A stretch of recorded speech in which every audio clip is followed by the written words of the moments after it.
I love cheesecake, and today I'm going to show you how to make a really, really simple 3-ingredient cheesecake.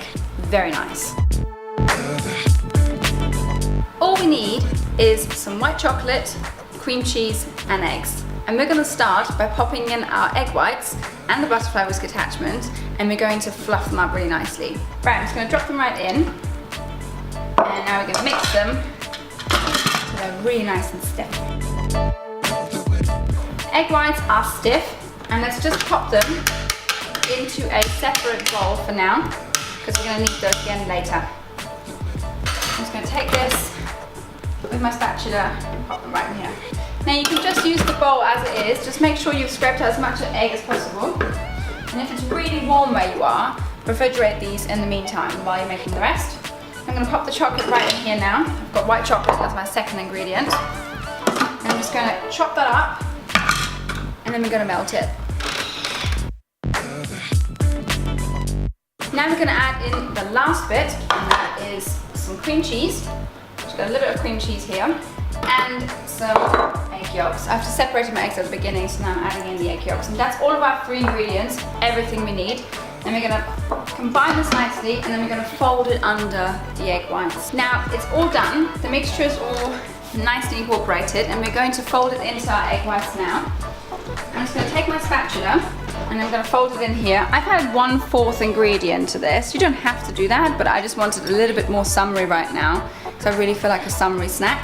Let's pop that mixture into our tin. I use an 18cm tin for this, because I don't want this cake to be flat. And it's very okay that you have little bits of egg white at this point, because you really want this to stay fluffy and not dry out too much. Right, let's take this into the oven, and then we bake it for 15 minutes on 180 degrees, and then I'm going to turn it down and bake it for another 15 minutes. After you've baked it, leave the door closed until the cake is cool. That helps the cheesecake stay really nice and stable.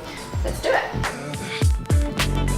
The cheesecake is baked, and our 3-ingredient cheesecake is done.